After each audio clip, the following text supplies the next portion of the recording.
The week of February 6th, this is Politically Incorrect with Andrew Forgione here on Big Purple Couch. I'm your host, Christine Clark, and this week we're going to change things up. We still got the two-on-one with each of the presidential candidates, but now we have Andrew Forgione on the show. Welcome. Thank you very much. I'm very excited to be on this. Yeah, it's exciting. So starting with Mr. Adam Fearnall, welcome back. Thanks for having me back. Yeah, for sure. And BPC, we opened up the preliminary voting polls just last night. Already we have 850 people who have voted, and you're in second place, just behind John. Is that surprising to you? It's not surprising to me. I think it's something that we've heard really good response out on the campaign trail, and I also think there might be something wrong with the poll if you guys check. So I think it's maybe not the best indicator of who's out in front in the race right now. So. Great. I'm going to bounce right into platforms. So there's a couple similarities between you and another candidates. Perhaps one of the platform points I wanted you to touch more on was the whole library chair counter, for example. There's a couple issues with that I saw, since librarians are unionized, and maybe this is outside of their bargaining agreement to do this extra labor. All I wanted you to do is expand upon how you would approach the librarians to make them do this, or your lobby strategy, for example. Absolutely. The nice thing for me is I've had some experience working with the librarians. I worked with Arjun Gupta on the 24/7 library project a few years ago, and so I've sat in the meetings with the head librarians at Taylor and at Weldon.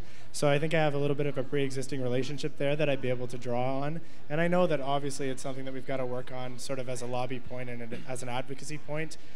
We know that the library actually does already track the gate counts, so that's one step in the right direction. We have most of the data available, actually all of the data available. So to just be actually making the calculation, that would be the main little bit of work there. So. For sure. And sticking with platform points, you also have the shuttle buses. And one of the things we were wondering, we have InfoSource has such a great relationship already with Greyhound, and there's obviously insurance issues with that, relationship issues with travel agents we already have. What are the logistics kind of working out with those shuttle buses?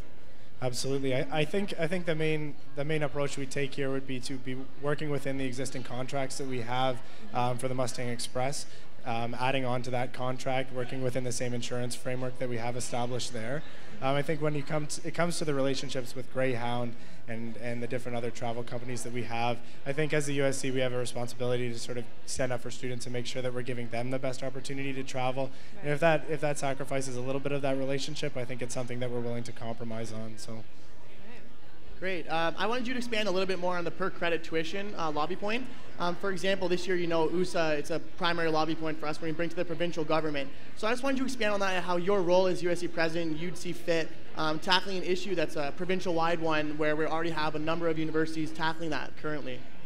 Absolutely. I think drawing upon my past USA experience working last year as an USA delegate, I think that we have a responsibility as an entire organization to be stepping forward on these issues. It's something that we have a strategy paper on from USA already, so we've got a lot of the research for us that we can take to the university administration and make a compelling case based on work that we actually really didn't have to do ourselves. So we're able to support a provincial-wide initiative here on campus, and we can use precedents set at other universities to make sure that we get the message across about per credit tuition billing and make sure that students are being properly represented. As president, I think your job is ultimately to support the vice president UA on these things, and then to be the point of escalation when you need to go further and to maybe make a slightly bigger point to the university administration on the issue. Okay, great. Building off another platform point, one of them is very similar to Claire in the whole crosswalk between Elgin and between Essex and Perth. I wanted to expand a little bit on that because it's something that the city's been discussing for quite some time. Why would you focus on this area where students can walk 2 minutes up the street to Western Sarnia, or their budgets have specific priorities for different areas? Maybe it's better roads, a lot of better city services, but how can we put this priority? And what if a student at Huron and Richmond wants a crosswalk? Because lots of students go across the street to the convenience store. So I just wanted you to expand a little bit more about that. I think the difference between the platform point that we have and the one that Claire has is that we're not actually promising one crosswalk or another. What we're doing is taking a broad approach on being tough on traffic and being tough on what students need to be safe when they're crossing roads and when they're traveling to and from campus. So I sat on Town and Gown Committee, which is a municipal board that works on these issues between the university and students' councils. And I sat on that as Huron president, and I think building on some of those relationships that I have with city councilors as a result of that experience, it's just something that we want the city to be aware of and take a broad approach on ensuring that students are safe around campus. I think the reality is that the crossing that is currently in place at Sarnia and Western specifically is one that is inadequate for students, and it's something that we need to rethink, and we need the city to take leadership on that issue.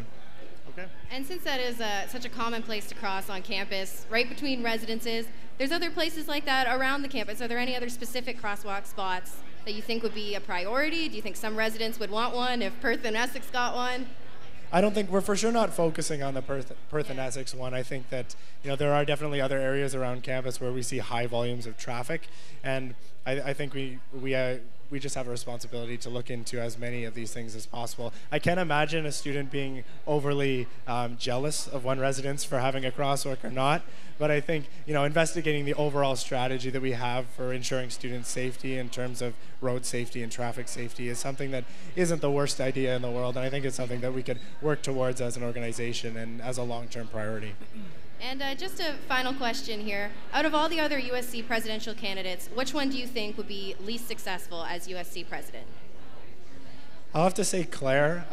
Claire's been fantastic over the course of the campaign, and we've gotten to know each other really well, and I think I sat beside her in every debate we've been in, so it's been really fun being around Claire. I think the one thing that Claire lacks in her platform is vision. I think there's a lot of short-term priorities, things that maybe don't speak to the long-term goals of the organization, and I'm not 100% sure what her vision is for the organization. All right, well, thank you so much, Adam, for coming back on the show. Thanks a lot. And guys, we're going to have all of the presidential candidates here on the show. We'll have Claire, John, and Logan, so be sure to check that out on our website, bigpurplecouch.ca.